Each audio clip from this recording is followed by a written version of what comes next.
Welcome back, everyone. This is 2.0 coming at you with more Idle Heroes content. Today I received a question of, hey, I'm entering Flame Shrine. Can you help me? Who's the best heroes? Who am I supposed to go for? And how am I supposed to do this? So the very first thing that you'll see is there's Melassa there. We're about to fight her, but there's so many different heroes that you can face in Flame Shrine. So first we're going to kind of break down some of the more important heroes to focus on and some of the ones that you older players might have, some of you lower spenders might have access to, instead of gunning in and saying, well, you're going to need all of these high-end PvE guys. There's not too much of a point, but this way you guys will have some basis to kind of go after. And I'll show you my team, and Melassa's one of the worst for me to face. Normally I average about 7 billion. However, I kind of want to test something. We'll see how that goes. But anyways, guys, let's get right into it. So, very first thing is kind of based on the heroes that you have access to. So we're going to run through just a little bit from each faction. And we're not going to try to cover the newest ones. Ithagua and Delacium are obviously the best combo. So if you have one of them, you might want to start building the other. And if you have one Delacium, you might want to start pushing two because he's that good. Now obviously, that's super high end. And what happens if you don't have either one of them? So starting off in the Shadow faction, we'll just kind of break down, one or two heroes from each. So, first person that I think would be the best is Horus. He's been around for a while, so you probably have a few copies. He's been in some events, and he's really good. He counterattacks, he can break out a CC, he's super tanky, and if you build him, HP block, he can still do some of the highest damage if he's at E5. He's got native 60% block. On top of that, you can make him 100% so that he counterattacks, knocks himself out of CC all the time. He's really, really good. You can build him offensive, you can build him defensive, and he's still going to produce some of the highest damage. I saw an 8 million out of this guy not too long ago. So that's pretty impressive. Or 8 bill, my bad, 8 bill. Next, Sigmund is probably a necessity. Early game, you're going to get a few. I wouldn't take him past 10 star or E3, if he's already, at E1, E2. His main role is damage reduction, and he's really good at it. And he also pairs phenomenal with the Phoenix pet. Outside of that, you've got Penny, she can do amazing. Although she's not one that I would go too deep into. But again, if you have one hero and she's your highest, she's definitely not a bad choice. Again, you're still going to want someone like Sigmund to reduce armor, make her maximize her damage, and pair well with the Phoenix. Moving on, this is a tricky faction because outside of multiple Scaries, multiple Delaciums, there's not a ton of people. Cthulhu can be well, but he doesn't synergize with a ton of people. Nakia can be well, although I feel like she needs a little bit of oomph. Cruz can put a little bit of debuff and provide some healing, so I would maybe go with him, although he's not a damage dealer. Berea can be decent, but again, I wouldn't recommend building him unless if you just have so much food, so many random heroes. So again, it's really interesting here. They all kind of do their own thing. But Cruz is a really nice support. Cthulhu can do a ton of damage. Outside of that, nothing really sticks out. But the Force faction, you've got a lot going for you. First things first, Heartwatcher is a must. She can multiply your damage by 3 times for everyone on your team. So again, she's needed. No questions about it. You can take her to E3. You don't have to. You can build her 10 star, make her tanky. You kind of want to make her heal a little bit, so, crit as much as she can. Obviously, you're going to have other form of healing, but she is a must. 100%, she's one of the best heroes in PvE. Everyone will agree on that. Next hero, I guess Valkyrie is pretty prominent. She's super old. A ton of people have built her, and if not, a ton of people have copies of her. She's not amazing, but she can do really well. And then Garuda's been around for a while, and Garuda, top tier. We're going to be showing her off today. Outside of that, Aspen is amazing, although he can kind of lose a little bit of oomph in the later end of the game. But for early game, he might be one of the best damage dealers out there, especially, you know, if they're below 35%. This dude can help you in broken spaces as well.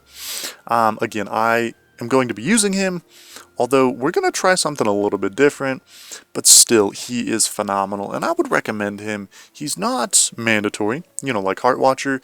However, he does really, really good. And then outside of that, we'll say you don't have a Sigmund. You can always run someone like Drake as well. Except building two of these heroes does take a lot of food early game, so if you have to pick, it really depends on the rest of your team. But Drake also reduces armor. He'll do it completely instead of Sigmund. So Drake might be a little bit better, but you still need someone who can leave a burn if you're going to run the Phoenix. So keep that in mind for sure. And outside of that, there's no one really in this faction that I would recommend diving deep into Flame Shrine. I guess we'll take a look at Light. The only person that's phenomenal, again, not using super late game, would be Belrain. She's an amazing healer, and she can boost a lot of damage into your team. And if you're going to want to heal her anyways, you're picking Ormus, Belrain, or Amon-Ra, really. So she's a top 3 choice in that aspect as well. Maybe even top 2. I would say I like her as a top 1. However, I don't have one. I just never got around to building one. So if you can, she's a great, great investment. Outside of that, obviously, new heroes can be amazing. They can be brought into the game. They can be tested in a different way. So that is what it is. So Antlers Cain, phenomenal, phenomenal. We're actually going to try it just a little bit more offensive. I don't know how this is going to work, but again, it depends on your heroes. Normally I run a 1 so that she is a little bit more tanky, and then Aspen I just run full offensive. I run Purify on Molasses because the poison is horrible, and I would not recommend trying to go up against that. Let's see, Drake, normally we kind of run Kiss a Ghost on him, but again, his Black Hole Mark is what you want, so I just try to make him live, and again, Kiss a Ghost, it adds a little bit of attack so that the Black Hole Mark can pop, and it makes him live a little bit longer. He doesn't need the armor reduction because that's his job anyways, but again, that's what we're running on him. And then, let's see, Heart Watcher, again, those marks cap at 300% of her attack. That's exactly what you want. So, either make her, you know, super tanky, or energy works perfect. I don't have an extra magic stone sword leveled up, or magic source, my bad. Magic source leveled up. But either one of those, phenomenal. This gear's a little bit funky. We could do 2-2, not assassin gear, you know, but whatever. It should work. Again, normally it is what it is. And then Sigmund, I just run him basically this almost all the time. Rage of the Dragon is just what I have. I don't really have a specific reduced damage on him, but his armor's ridiculous. And Heart Watcher will die before him. Again, I wish that I had a different boss up, but again, Molasses, it is what it is. So here's the team, and we're rocking the Phoenix. I believe Amon-Ra, she either has Magic Source, or she might have a reduced damage on her. She could have speed, but again, that's not her job. Her job is just to add a little bit more sustainability to the team. Sigmund, his main job is the burn. Garuda and Aspen are the main damage dealers of this. However, normally I run Garuda a little bit more tanky, and it works out. And I run Heart Watcher a little bit more tanky as well. I'll give her 2-2, but I figure for the video, it doesn't matter. And I wanted to test it either way. But again, with this lineup, normally I can hit around 7 bill, which that's a lot. Heart Watcher's already gonna die, it looks like. So that is horrible. And this run is basically over. Let's see.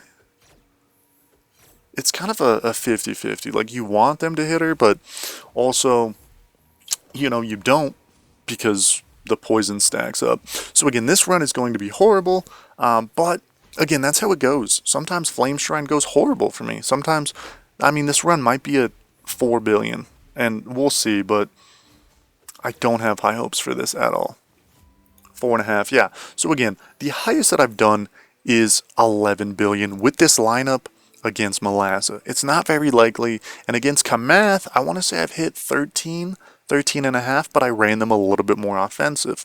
And knowing the opponent is half the battle, you know, because again, you can throw someone up front against Kamath, such as Heartwatcher, so it doesn't matter. You can make her, you know, as squishy as you want, send her out with a magic source. So that's half of it. And again, Faithblade nukes. So if you're not super late, you might want to throw 1 or 2 super tanky people. But again, for the most part, that was 2 smashes. Normally I only do 2, but we'll do 3, see if we can do anything better. But, however, guys, I hope that kind of is a little look into Flame Shrine. If you guys want to see this next week, if we have a different boss, I would love to dive into this. But let me know what you guys are running down below. I know some of you guys are running phenomenal things. As you saw, my guild did amazing.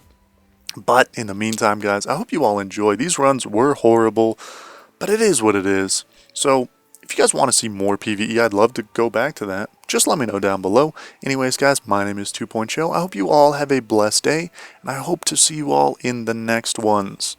Guys, remember, hit that subscribe button. Only about 60-something% of you guys that watch are subscribed, so it would mean the world to me if you guys hit that button.